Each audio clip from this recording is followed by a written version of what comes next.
Hello, everyone. My name is SMM Wagner. I am the Executive Director of the Wolf Institute. Thank you very much for joining us again at this webinar series that is run jointly by the Wolf Institute and by the Society for the Medieval Mediterranean, with the help of quite a few partners, the CSIC IMF, the University of Munich, the Medieval Studies Research Group at the University of Lincoln, and Leicester Medieval Research Center, and not to forget Ghent University.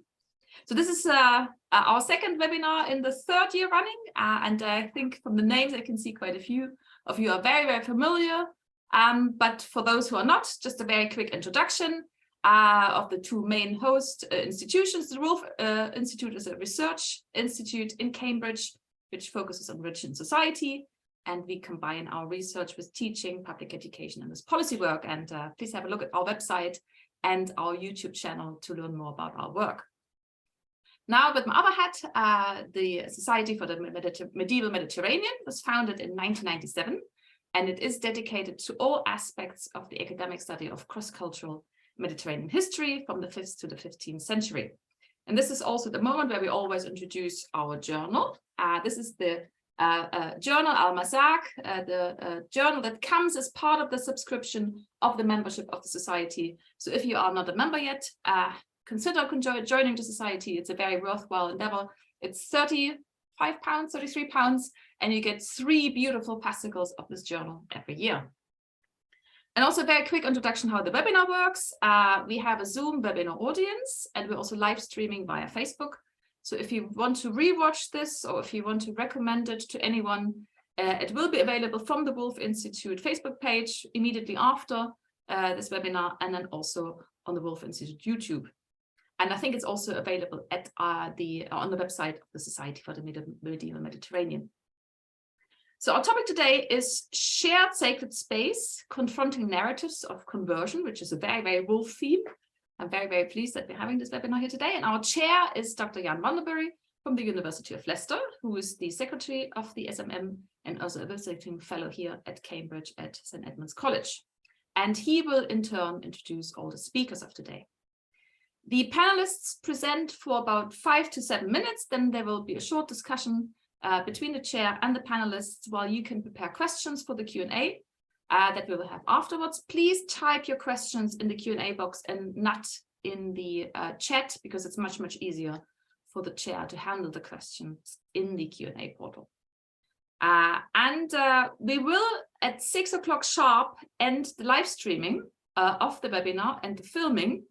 But you can stay in the room while the panelists continue to chat a little bit more among themselves. So you are invited to stay behind, as we usually have this more informal chat just after that. And this is now the time to hand over to the chair. So Jan, over to you. Thank you so much, Miriam, and thank you again to the Wolf and to the Society for hosting this webinar. This is part of a bigger sort of project on shared sacred space that I'm working on with some other people and some various institutions, among others the Wolf Institute and the University of Leicester Medieval Center.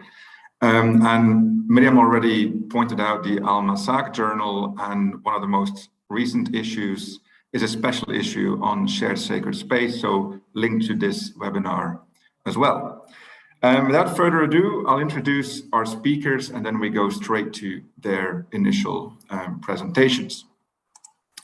In order of appearance, our first speaker is Dr. Haggett Knoll. She's an archaeologist and now currently a postdoc fellow at the Université Libre de Bruxelles. Her research focuses on the earliest mosques through archaeology and narrative sources. Our second speaker is Carmen Gonzalez. She's an archaeologist as well, and currently a postdoc fellow at the University of Córdoba. Her research focuses on mosques in urban context in Al-Andalus, with particular attention to the Córdoba case. And our final speaker is Alejandro García San Juan, who is professor of medieval history at the University of Huelva, and his research deals primarily with medieval Iberia, with a special focus on the history of Al-Andalus and the modern sort of impact of this. So our first speaker, Haggett, please, over to you. Okay, so I'm talking about a shared space. I have to look at the time. Good. During early Islam. If early Islam in this context would be the 7th, 8th, and 9th centuries of Christ, so the first 300 years of Islam. And I want to see if it's possible to reach any conclusion about shared spaces through archaeology. So, it doesn't work. Wait. No, yes, good. So there are two contrasting scenarios in the modern literature. The first one says that there is a parallel use. So it means we have a space or a sanctuary of one religion that at the same time is being used by another religion or another community. The other scenario says conversion. And this means that a space, or let's say a sanctuary of one religion, was converted into a sanctuary of another religion. That can be after a destruction of the first one, or just a direct conversion of the same structure, giving it another function. There are two source types. One is contemporary text, which I will not talk about here, and the other one is archaeology. So what do we have in archaeology? The first scenario, the parallel use, is shown in different sites, and I decided to show one of them. It's the Kathisma church. And what we have a church here that was built in the 6th or 7th century, and then a mihrab, this thing, which is a niche that is directing the prayer to Mecca in a mosque. So an element like this was here, supplemented to the church. So some scholars, not necessarily the excavators, but some scholars interpret this space as a shared space in which Christians continued using the space as a church, and Muslims started using it as a mosque. So that's a parallel use. The opposite scenario is been reflected in Damascus. It's a very famous example. And in this one, we talk about a temple or a church that was converted into a mosque. The original, let's say, art historical interpretation was that specific elements in this structure from a church, from the Byzantine period, were used later on in the mosque. So that's the art historical interpretation. But excavations that were done here in the courtyard showed that there was a Roman temple under the mosque. So anyway, something was converted into a mosque. Now, these two scenarios that we show are obviously possible, but I claim that there is a problem. So we have to understand first how archaeology works at all. And the main or the most important method in archaeology is the excavation. The scholars, the excavators, they dig into the ground slowly, layer after layer, and then they reconstruct what happened in this site. And what they get, and very important for excavators, is a section with layer one after the other. It's called stratigraphy. And there are some kind of like interpretation or reconstruction of what were these layers. Okay, so we have a wall and we have a fill and a floor.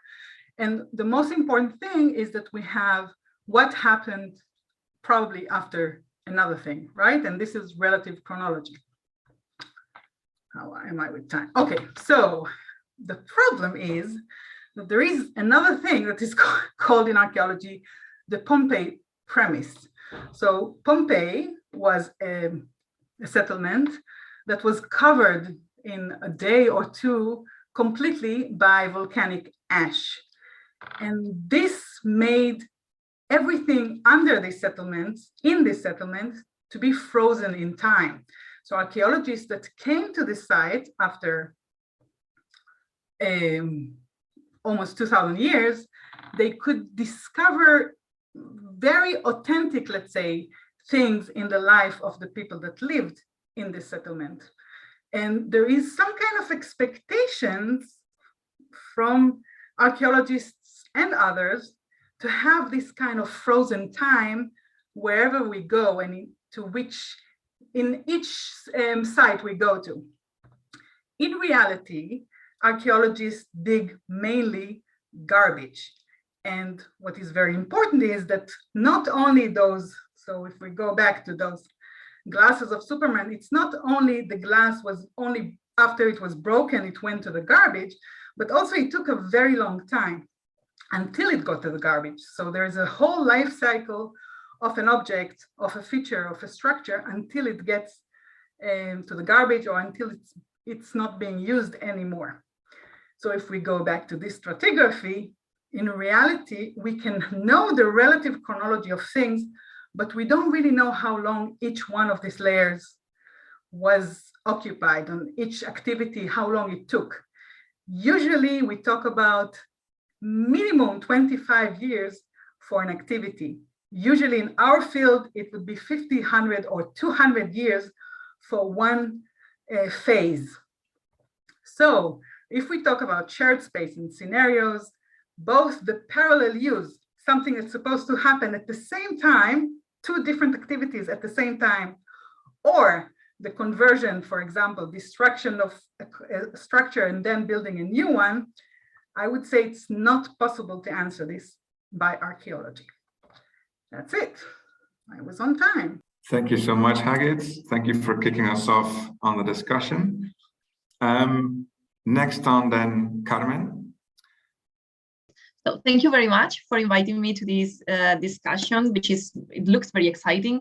And I think that when we speak about topics such as conversion, change of really use, shared sacred spaces, and all these topics, I think that Córdoba always comes to mind, particularly because of obvious reasons, but the truth is that these reasons are multifaceted and not that obvious. And I don't want to go into that because I think Alejandro will explain the complexity of these processes much better.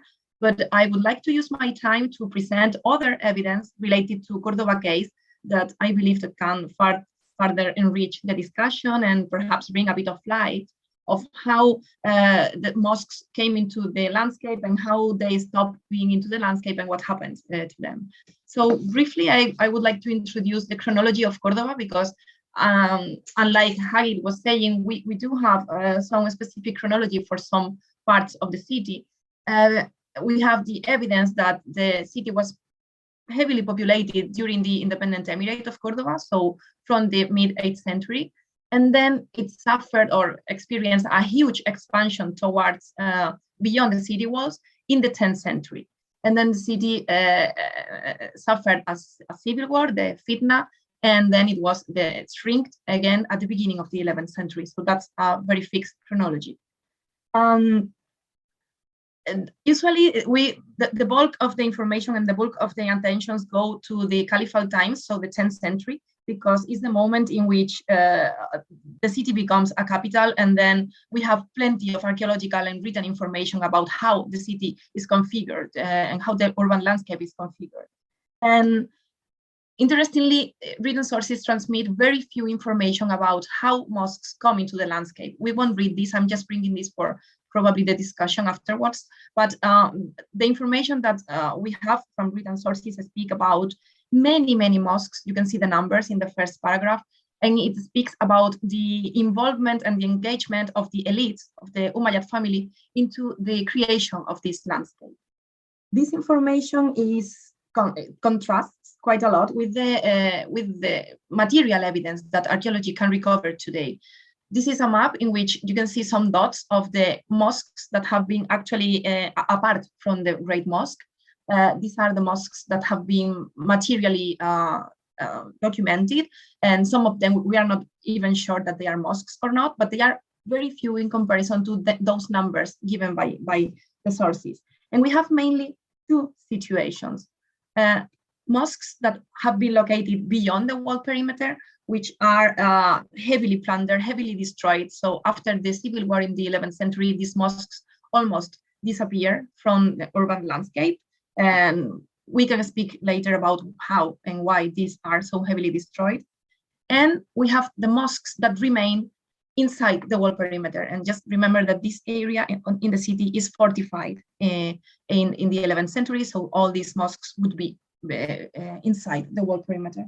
And as you can see, these mosques were turned, many of them, into churches. And so they long lasted the caliphate, and eventually they converted from the 13th century onwards into mosques. And very importantly, these mosques, many of them, these churches are still in use. So they are part of the contemporary landscape of the city, or of the contemporary social uses of the city, and they are long lasting in Córdoba. So with this panorama, with this information, I would like to launch several ideas to prompt the discussion afterwards. And first is the disparity between sources and archaeology. Mosques did not survive the fitna. Did Christians destroy all mosques afterwards? It's not, where are these mosques that written sources are mentioning that we have plenty, thousands of mosques, and archaeology doesn't see them. It's not that the sources lie, it's probably that we are wrong when we come to sources and we interpret them. These sources are a sort of propaganda for the elites, and they are giving special importance to these mosques in the creation of a particular landscape. So it's not the numbers that they are important, it's the way in which the sources highlights how the city was full of mosques. Also, we are usually working with translations. So in Arabic, in the original Arabic, in the sources, maybe they are using several words, and we are translating all them by mosques, when maybe this is hiding different small oratories, small places of worship that are not necessarily secondary or big mosques. And also, it's possible that perhaps archaeology has not been able to identify all mosques yet because of the different states of conservation, because of former archaeological methods that are not very accurate, etc. But coming to the topic of shared space, there is one question remaining. Where are the other places of worship? The Caliph al-Córdoba was a place in which Christians and Jewish lived, and yet we do not have any church, any synagogue from the 10th century. So that's a thing that we can also discuss. And finally, I would like to draw the attention to our interpretation of these processes. I think that it's really important to speak about the urban approach when we speak about these monuments, because we cannot fully understand a building without the urban context. A building is designed to be in a place, to be seen by specific people, and to be occupying a topographical position, which is important. And probably these buildings survived because they were playing a role in the later configuration of the Christian city. So it's not only that people need buildings to pray, it's another God, it's another religion, but still people need to go to pray. But probably this survival is explained by the fact that these churches needed a prominent position in the neighborhoods that were going to be organized, and mosques already had that position. So they are making the most of the urban meaning of mosques in the landscape, and this is perpetuated during the Christian stage. This is only an interpretation. I hope we can discuss it later on, and I stop here, and thank you very much for your attention. Thank you so much, Carmen. Excellent second presentation as well. And then finally, we'll go to our third opening presentation by Alejandro. Alejandro? Yes. Over to you. Okay, I'm ready. Okay, thank you. Because it represents one of the key architectonic landmarks of medieval Iberia, the Mosque of Córdoba encapsulates and mirrors many of the problems around the reception of the Islamic past in Spain, in modern Spain. Actually, this singular and extraordinary building has become a focal point in the increasingly fierce debates over Spain's Islamic past. rather than fostering interest in the oldest mosque in Europe, I'm sorry. Okay. And exploiting its vast economic potential, the Church of Córdoba has consistently emphasized the Catholic history of the building.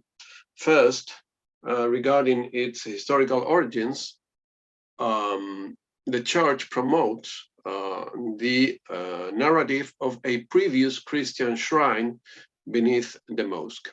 Actually, the first thing the visitor bumps into when entering the building is a glass-covered hole in the floor through which you can observe excavated mosaics, which a nearby plaque attributed to the Basilica of Saint Vincent. However, the earliest, however, the earliest archaeological intervention in the original Islamic shrine of the 1930s was extremely disappointing, since no evidence whatsoever of any religious Christian building appeared. So over the last years, and drawing on new excavations, sectors of local Cordoban archaeology have promoted the notion of an episcopal complex as a valid alternative to the much debunked narrative of Saint Vincent. Thanks to this scholarly backup, the church can keep claiming the myth of the Christian origins of the building. While beyond promoting the idea of a previous Christian shrine beneath the mosque, the Catholic Church from Córdoba likewise has consistently developed an explicit project aimed at concealing the Islamic history of the building. And perhaps the most glaring evidence of this project is the removal of the word mosque from the name of the building and the use of the word cathedral instead. This strategy first started in the early 2000s with the name written on the tickets granting access to the building, and then continued in the touristic brochures and the signposting of the building, for instance, in the main entrance. Actually, in 2010, the Bishop of Córdoba, who is currently the legal owner of the building, published an op-ed on the local media claiming that since the building ceased to be an Islamic shrine ever since 1236, the word mosque proves confusing for the visitor and therefore must be removed. Moreover, a few years later, the word mosque suddenly and a bit mysteriously disappeared from Google Maps. Although following a great public outcry, it was reinstated a few weeks later. Well, before bringing this short talk to a close, I'll quote another well-known wild claim by the bishop when a few years ago, he said the mosque is actually Byzantine art and the Moors just put the money. To my mind, the most eloquent evidence of the little, if any, appreciation of the Islamic history of the building by its current legal owner. And finally, to wind up my words, I think it would be extremely naive not to set a direct connection between this abiding tendency to de-Islamizing the oldest mosque in Europe and the current rise of far-right in Spain, which has consistently resorted to the notion of Reconquista over the last few years in order to stoke nationalist, xenophobic, and anti-Islamic feelings. And that's it by now. Thank you. Thank you so much, Alejandro, and thank all three of you. This was an excellent start. Sticking to time as well, this is perfect. We have plenty of time now for discussion among us, and then ideally we'll have a good bit of time afterwards to get some questions fielded by the audience. I'll open up sort of straight from Alejandro's point about how these narratives of, in this case in Córdoba, the mosque changing into a church and whether or not it was a church to begin with. We've seen similar stuff happening in Istanbul recently, of course, as well. So question for you first, Hagit, and also Carmen afterwards. In your research, in your kind of specific context, Hagit, of places like Damascus or Jerusalem, or in Carmen's case with the smaller mosques in Córdoba, how does the archaeological evidence or the lack of it, how does that impact communities today? How does that impact narratives that people have locally? Well, obviously it's not my research topic, it's more my knowledge as a person in this. I would claim the opposite. I would say that I don't know how much it influences as how much it's influenced by. So like Alejandro showed a little bit. So it's, I would say that in specific times when Israelis, for example, wanted to show the Arabs as aggressive, that would be one interpretation of destruction of the church or the synagogue and then converting it aggressively kind of to into a mosque. And now in the last 20 years that everybody believe in peace and in harmony, this is what we expect. So we want to see this parallel use, what I call the shared space that everybody use at the same time. So I go back to my argument that there's no truth about it, though there's no evidence, because it's really in our minds. Carmen? Right. I think it's a quite complicated question, and that I think it also has to do with feelings of belonging and identity. Because, well, in Córdoba is very polarized, because, of course, the Great Mosque is receiving the bulk of the attentions about this topic, and the other former mosques that today are churches. We have quite an unawareness of what's happening. I don't think they are even inserted into this kind of narratives. And I believe it may be, again, as Hagit said, that this is not really my topic, but I have been living here since forever, so to speak. And my feeling is that it has also to do with what people would consider that like further uses. It's not only a place where you go and pray, it's a place that you go because it's a monument, it's a place that somehow belongs to everybody, it's world heritage, and this is how these narratives are also triggered. Meanwhile, a small church in a neighborhood of Córdoba that people don't know about doesn't enter these narratives because people are not really interested. And also, I think that this is quite important. Like if we develop more research and we would recover more information, these narratives, of course, would arise. I'm pretty much convinced. I don't know if I've answered to the question, but. Anything you want to add, Alejandro? Wait, can I ask please. Carmen? I didn't understand completely what you said in the last sentence about like that. Yeah, many churches that we have in the city, they were founded in the 13th century. Plenty of them over mosques, but we don't have an archaeological or architectural confirmation of that. So there is like a traditional historiography that all mosques from the late medieval period were built over churches, but we don't really have the confirmation of that for all the cases. And it's kind of like, it's like a song that is being all the time repeated, no? These mosques were turned into churches in the 13th century. We don't know. And we don't know the processes through which this happened from a material viewpoint. And also we don't know how the ownership changed, unless Alejandro said that this is quite, let's say,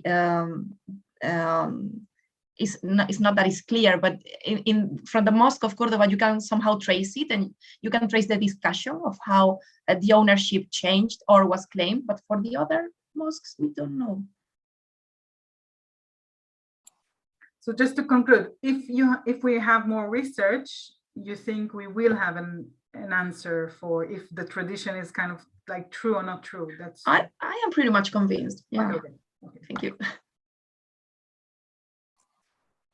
And just a little follow-up on Alejandro's point of Córdoba and what you just said, Carmen and Hagit, sort of what strikes me about the Damascus case, for example, is the similarity in a way, but the other way around, with a place like Córdoba.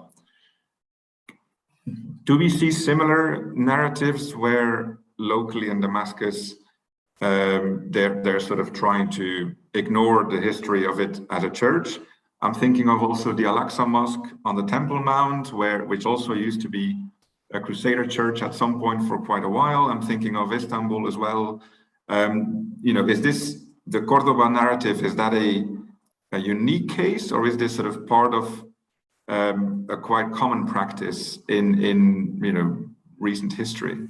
I can say from the sources of the 9th century that they start to talk about destruction. I would say that was the story, that was the narrative of the end of the 9th century, but also for specific places. And yeah, I would say it's a very strong story. It's a good story. If we believe that it happened or not, it's something else, right? But as a story, I think it's very good. So Ken, you can see this, but I don't know about later historiography because I have no idea. I just know things about my own period. So sorry about that. But yes, you can see that it's repeated with like in the destruction or this conversion narrative. And they recognize today in if you go to the Damascus Mosque, do they recognize this Christian past, this part of it? Is it a bit like in Istanbul, Hagia Sophia for a while, where you could still see the kind of Christian iconography that was accepted in a kind of Muslim context until recently, of course, or I guess there's still some things visible. Is that similar in Damascus? So it depends who you ask. If you ask me as a very hardcore archaeologist person, I would say no. Or I don't know enough. But if you ask art historians from the end of the 19th century and later, they would say, yes, you have this element. If you ask local population, I have no idea, but there's a really good book about this and I have to read it again. But I would assume no, but I don't know. And there's so many layers, right, in this area of, also in Spain, I would say, like you have the Christian, Muslim, Christian, so it's a bit hard to peel this and to see which narrative is from when, not which element, but which narrative. Alejandro and Carmen, when we talked about this in advance, we briefly discussed the point that the conversion of the mosque, Cathedral Mosque of Córdoba, was not a clear cut as the historiography would like us to believe. It sort of was just the Christians take over, the mosque becomes a cathedral straight away. Nor with, as you showed, Carmen, nor with the other mosques in a way. We don't quite know when this happens. So how does that, how does that historical popular narrative of a clear-cut conversion and change of the church, how does that link to the archaeological evidence, specifically on Córdoba, linking it to what Hagit said about, things are not, can't be known in a way? I think that I think one of the complications of addressing these processes through archaeology is that many of the, let's say, feelings or issues that are related to this. So, because it's not about the architectural transformation, it's about how people perceive it and how the new owners need to tell people, hey, this belongs to me. So this is related to somehow like the, as I said, the identities, or even the how the proud about heritage is developed in the population. And as for the Mosque of Córdoba, the transformation into cathedral was not done in a day, of course. We had a transformation in the 13th century, which with the foundation of many chapels around the perimeter. Then at the end of the 15th century, there is the first actual foundation of a small church inside. And then in the 16th century, we have like this big architectural cathedral in the middle of it. And it took them about 1 century to finish it. So that's a quite piece of time to address, in which many forces, many stakeholders were engaged, bishops, population, the city council. So, and you can follow this in the chronicles. You can even read that how this bishop was in favor of this or not, and then he put more money here or not in order to make the works advance or not. And so Alejandro's approach, the good thing about addressing what's happening today is that we can know what people think, which I think is a great approach, because you can take into account not only what the bishop is saying, but also what people think about it, and how the opinions of people matter. As he said, in Google, the word mosque disappeared and then it appeared again because people were really, really angry. And I would like, if I can share my screen for a minute, only for a minute, I would like to show you a plan that was published. I don't know if you can see it. This was published a few years ago by Tobias Rutenik. He's an architect from the Technical University of Berlin who has been working in these transformations. And here you can see the perimeter of mosques in Al-Andalus and how they were, let's say, substituted by cathedrals. And you can see how in the case of Córdoba, it's like a minor, let's say a minor in terms of size, a minor change, and yet it's the most polemic. And I just bring it because I think it's very illustrative. It is. Alejandro, do you? Yes, well, one thing is that the Mosque of Córdoba was immediately turned into a church. First thing King Ferdinand did when he entered the city was turning the mosque into a church. Obviously, the building remained, as Carmen said, for much longer. But it is important to emphasize, I think, the clear interest, political and ideological interest from the side of the Catholic monarchy, in this case Ferdinand, in turning immediately the mosque into a Christian church, because he very well knew the profound, the high value of this building for the Muslim population and for the Christians too, because there was, in all likelihood, there wasn't a similar building in medieval Iberia, a building similar to the Mosque of Córdoba. And then, yes, the Mosque of Córdoba is an extremely singular case for many reasons. And the fact that it is the best preserved mosque in modern Spain is not merely a fluke, because it is I think the result of this symbolic appropriation from the side of King Ferdinand. And it again goes to the high political and ideological worth of this building for the Christian king. And the map shown by Carmen was extremely interesting, I think, in showing the different maps of the different cases of different mosques. In the case of congregational mosques, I think it's clear they were immediately turned into Catholic churches. That's the case of Seville too, where the Almohad Mosque remained actually for a long time, until the early 15th century. The new cathedral didn't start. So just like in the case of Córdoba, the original Islamic building remained.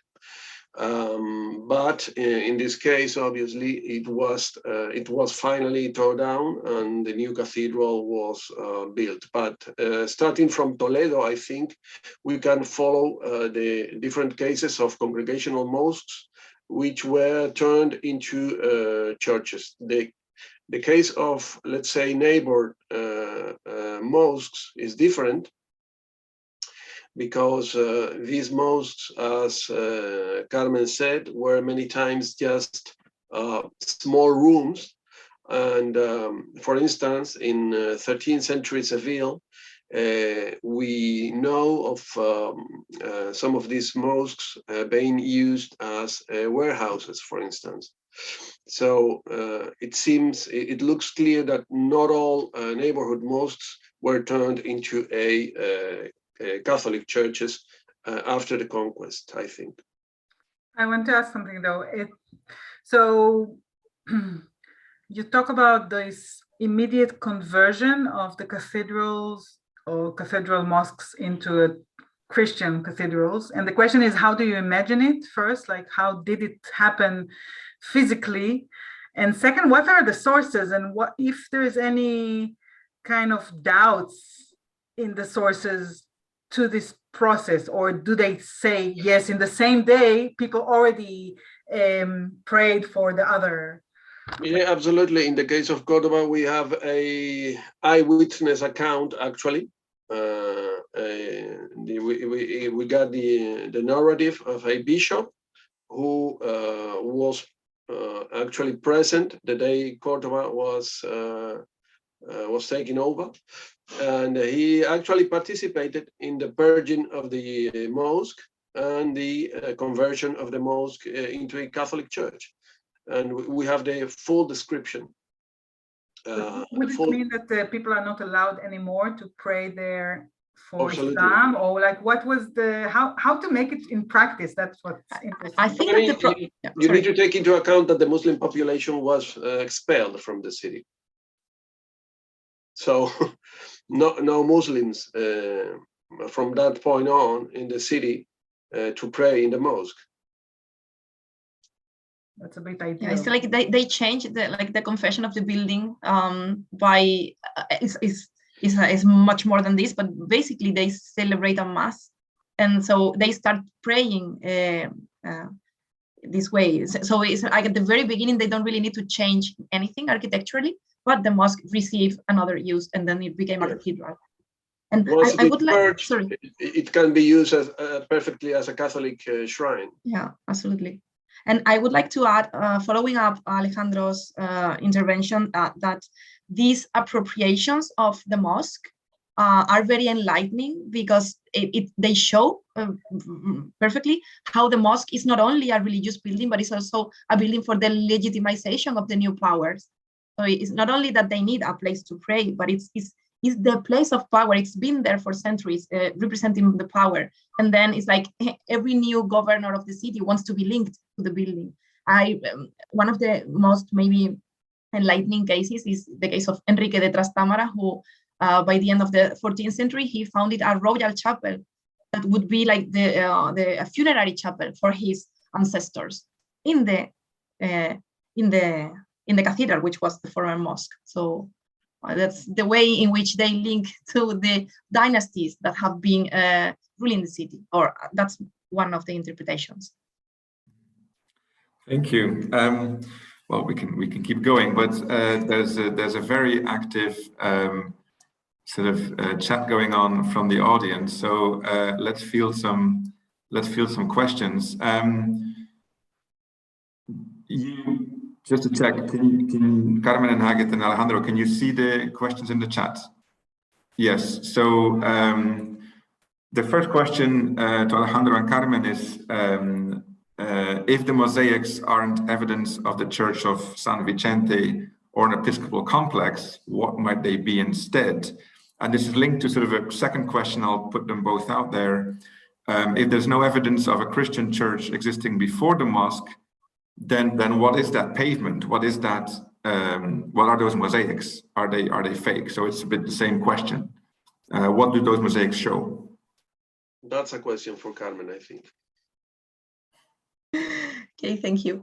I think that these questions are very much talking about the need of accurate archaeological research, which I think it's being carried out now. But we need to take in mind the context in which these mosaics were recovered, because those were, and Alejandro showed really good pictures of the excavations that in which these mosaics were recovered, and those were excavations performed in the 30s. So the archaeological methodology was not as accurate as it is today, and many of the stratigraphical information, which today is essential to contextualize the mosaics, many of that information is lost. And also these interventions were, let's say, abruptly interrupted because of the civil war that started in Spain also in the 30s. So there is no easy question for the answer for this. What might they be? No one is denying that those mosaics are there, of course, and they are coming from the 5th and 6th centuries. So it's a late antique chronology, of course, no Muslims in that chronology. But is it a church? Is it an episcopal complex? Could they be mosaics coming from a house, from any building that is not necessarily a basilica? That's the question. And the answer, I don't really have it. Otherwise, we wouldn't have the need to discuss this polemic. I don't think anyone has the answer right now. Well, in this regard, I'd like to say just that so far, as far as I know, at least, no compelling evidence has been found in order to claim the existence of a previous Christian shrine beneath the mosque. Obviously, there are archaeological remains beneath the mosque, but the question is, these archaeological remains belong to a Christian worship place? That's the question. And I repeat, as far as I know, no compelling evidence so far has been found in this regard. I want to say something about this. Although I think that we cannot know the immediate conversion of places, I do think archaeology shows us very, very clearly that there was a use of the same kind of sacred space. People liked staying at the same, using the same space. We just don't know exactly when it happened and what was the process. That's all. But it's very, and also the Spanish example shows it so clearly. Like it's, so the chance that there was a temple or a church under a mosque is very, very, very good. I would say there's more. I know that it doesn't fit now all the fascist things and stuff in Spain, but actually, if you look at it in worldwide way, it makes a lot of sense. So we want to say on the one hand, yes, Islam is amazing. So it's the first in this and this and this, but we don't have to in this case. It's one of many other spiritual, I don't know, whatever, lifestyles. And there's a lot of continuity everywhere. So you don't have to claim that. I'm good with that, but Carmen, please correct me if I'm wrong. No mosque has been found in Iberia built over a previous Christian worship place. Yeah, that's correct. There's no one. There's no one single Córdoba that might be, right? Okay, so far, I mean, it's possible. Actually, it's not impossible, but so far, we have an extensive archaeological experience in this field. I repeat, no mosque has been found built over a previous Christian shrine in Iberia so far. So far, right. And I would say that, Hagi, you will know better, but in the case of Damascus, that we know that, or we think that we know that there was this church of this Byzantine church, and then the mosque was built in the same, let's say, perimeter, in the same place. But do we really know how the superposition of buildings happened? We don't really know. The excavation was never published, but now there's this book of Ellen George, the one that I recommend everybody to read. And there he shows the excavations in the 60s. And that's why I think there's nothing Byzantine, unless there was a conversion of. So what we have archaeologically is a temple, a Roman temple. Right. And over it, very clearly, is the courtyard of the mosque of today. Yeah, yeah. So that's, again, this one space that was used. Yeah. I'm going to quickly link this to a question in the chat, and two questions first, because you mentioned now Damascus. So the first part of the question is that are there any major biblical, Quranic, or classical narratives, paradigms for the conversion of buildings? And I think there's quite a few, and our participant Tom Nixon is pointing to the Solomon's Temple cleansing in Maccabees. But then linked to that, we also have the St. John the Baptist shrine in the mosque at Damascus. How does that link Hagid to acknowledging, at least implicitly, that the church, that there used to be a church on the site? I don't know. I think there's different elements there that are being interpreted in different ways. So I would assume it's one of them, and then I don't know enough because I don't think it is the baptism thing. It's like it's only maybe. So I don't know. If it was, then very good. So it continues the same continuity. Regarding the biblical thing, there's an article I saw with the Foden, I think, Elizabeth. I'm not doing things with biblical things, and it's for me another very problematic text. So no. Right. But no, as we were just saying, the whole idea of having the same space, and the broader question and why I brought you together is about sharing sacred space. And as you pointed out, Hagid, it doesn't have to be sharing at the same time. It can be sharing that space, you know, in various instances in time for different purposes. And it's interesting that indeed we don't often see kind of, you know, the building being moved. They just sort of reoccupy it. I'm thinking of Saladin 1187 in Jerusalem when he takes over the city. There's straight away accounts of him cleansing the Al-Aqsa church, at that point the church, and changing it back into a mosque, obviously. But so let's put another question in because there's a few popping up. Question by Anna Richabad. She's intrigued by the case of Córdoba, and she's asking if Carmen can say a bit more on how these mosques and churches relate to districts. And this is, of course, your research quite specifically as well. She's asking, was that from the moment there's a Christian conquest, or is it a later development? And then for Alejandro, is there any response or ratification of the church position about the basilica and the mezquita by council or the junta de Andalusia? So the question is about sort of, you know, does the local government, you know, counteract these sort of narratives that are from the Catholic Church or by the bigger political parties like Vox? But Carmen first about the district. Thank you. It's a good question, and we don't really know the exact chronology of this. What we can see from an urban viewpoint is that of mosques were prominent places in the neighborhoods where they were built.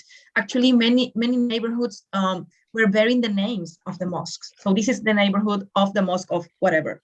And then after the Christian conquest, the city was rearranged in several districts, and some mosques became churches, and then these churches are the heads of the districts. But we don't know how long this took.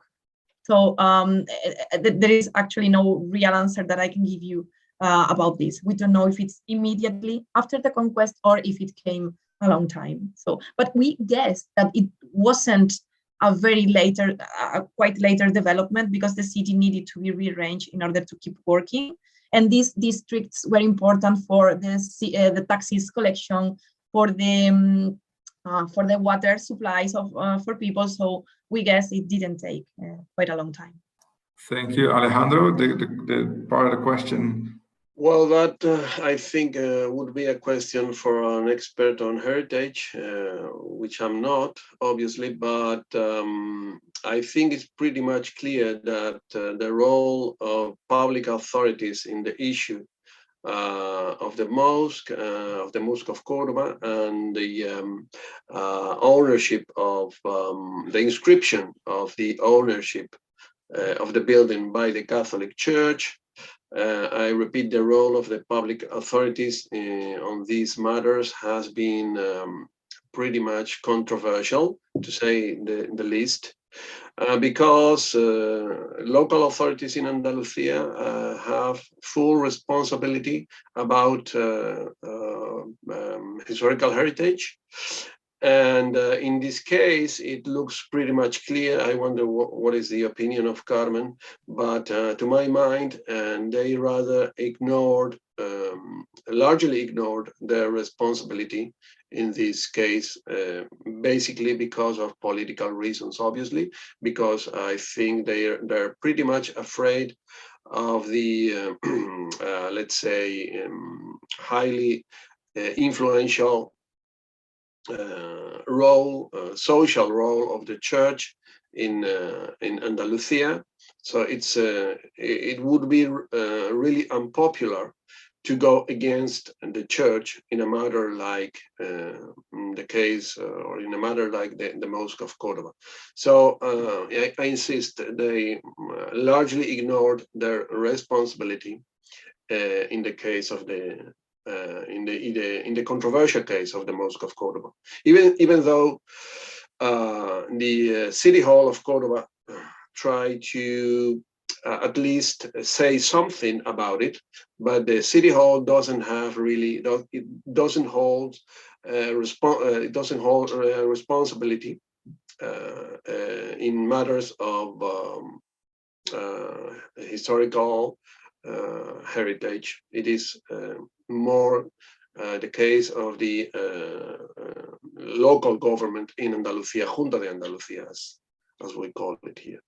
What I would like to say is a massive thank you to all our speakers, Alejandro, Carmen, and Hagid, and to our chair, Jan, for organizing this session that has been excellent, very lively. We're going to see each other again virtually in December for our forthcoming webinar. And as always, information will circulate widely via email and social media. Do follow us if you haven't done so already. And thank you very much once again.